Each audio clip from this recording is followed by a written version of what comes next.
कलश। महाकुंभ, कुंभ संस्कृत भाषा से लिया गया है जिसका अर्थ होता है कलश, और महाकुंभ का अर्थ होता है अमृत से भरा हुआ कलश। महाकुंभ का मेला 4 प्रकार के होते हैं: कुंभ, अर्धकुंभ, पूर्ण कुंभ और महाकुंभ। कुंभ का मेला हर 3 वर्ष में एक बार लगता है। अर्धकुंभ का मेला हर 6 वर्ष में एक बार लगता है, और पूर्ण कुंभ का मेला हर 12 वर्ष में एक बार लगता है, और महाकुंभ का मेला हर 144 वर्ष में एक बार लगता है। इस साल 2025 में महाकुंभ का मेला उत्तर प्रदेश के प्रयागराज में लगा है, जहां पर 13 जनवरी से लेकर 26 फरवरी तक रहेगा। यहां पर इस बार अंदाजा लगाया जा रहा है करीबन 40 करोड़ के आसपास लोग यहां पर आएंगे। पौराणिक कथाओं के अनुसार भगवान ऋषि दुर्वासा जी, जो शिवजी भगवान के पुत्र थे, माना जाता है कि शिवजी भगवान की क्रोध से ऋषि दुर्वासा जी का जन्म हुआ था। वे बहुत ही ज्यादा क्रोधित रहते थे। एक बार इंद्र भगवान मार्ग से जा रहे थे तो उन्हें रास्ते में ऋषि दुर्वासा जी मिले। उन्होंने ऋषि दुर्वासा जी को प्रणाम किया, जिसे देखकर ऋषि दुर्वासा जी बहुत अधिक प्रसन्न हुए और उन्हें अपनी एक माला भेंट की और कर दी। परंतु इंद्र भगवान जी बहुत ही ज्यादा अभिमानी थे। उन्होंने उस माला को लेकर अपने हाथी ऐरावत के सूंड में डाल दी। उस हाथी ने उस माला को लेकर अपने पैरों तले कुचल दिया, जिसे देख ऋषि दुर्वासा जी को बहुत अधिक गुस्सा आया। उन्होंने भगवान इंद्र को श्राप दिया कि तुम्हारी सारी शक्तियां नष्ट हो जाएगी। उसके बाद सारे देवताओं की धीरे धीरे शक्तियां कम होने लगी। यह बात असुरों को पता चली। असुरों ने स्वर्ग लोक में हमला कर दिया। फिर सारे देवता भागे भागे भगवान ब्रह्मा और शिव जी के पास गए। वहां जाके उनसे सुझाव मांगा। तब उन्होंने सलाह दी कि आप विष्णु भगवान के पास जाइए, वहां जाके आपको कुछ इसका हल मिल सकता है। फिर सारे देवता और इंद्र भगवान विष्णु के पास गए। वहां जाके विष्णु भगवान ने इन्होंने कहा कि अब श्री सागर का मंथन करना पड़ेगा। उसमें उन्हें असुरों को भी सहायता चाहिए होगी, इसलिए सारे देवता असुरों के पास गए और उनसे सहायता मांगी। फिर सारे असुर राजी हो गए। फिर असुरों और देवताओं के बीच में मंथन शुरू हुआ। इस मंथन के लिए मद्राचल पर्वत की आवश्यकता थी और नागराज वासुकी की रस्सी बनाकर उन्होंने मंथन शुरू किया।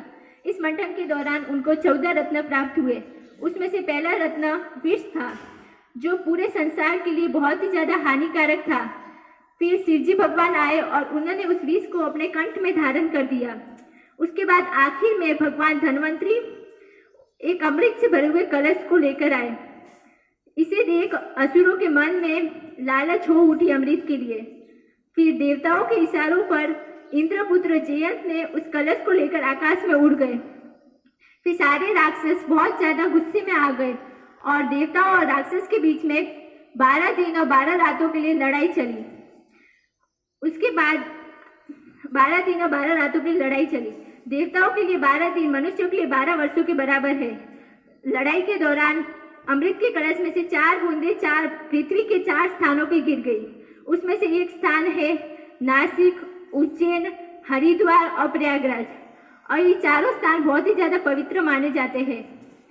उसके बाद हर 12 वर्ष में एक बार पूर्ण कुंभ का मेला आयोजित होता है। इसी प्रयागराज में महाकुंभ आयोजित होता है। यह कुंभ 144 वर्षों बाद लगता है और यहाँ पर सभी प्रकार के कुंभ आयोजित होते हैं, और यहाँ पर हर वर्ष बहुत ज्यादा भीड़ रहती है। यह कुंभ सबसे ज्यादा महत्वपूर्ण होता है क्योंकि यहाँ 3 नदियों का संगम होता है।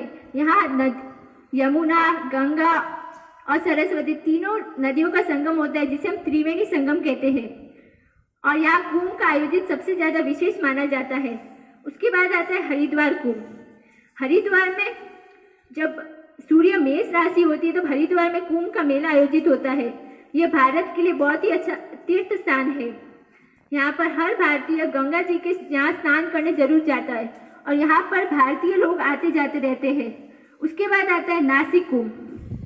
नासिक महाराष्ट्र में स्थित है और यहाँ पर भी ये 12 ज्योतिर्लिंगों में से एक त्र्यंबकेश्वर है। जो नासिक से 38 किलोमीटर दूर है और यहाँ से गोदावरी नदी का उत्पन्न भी हुआ था। यहाँ पर सिंहस्थ कुंभ राशि आने पर मेला लगता है। उसके बाद आता है उज्जैन।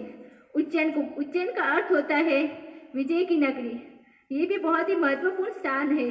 भारतीय लोग यहाँ पर तीर्थ स्थान समझकर बहुत आते रहते हैं और ये तब लगता है जब गुरु कुंभ राशि में आता है और सूर्य मेष राशि में प्रवेश करता है, तब यहाँ पर कुंभ का मेला आयोजित होता है। धन्यवाद।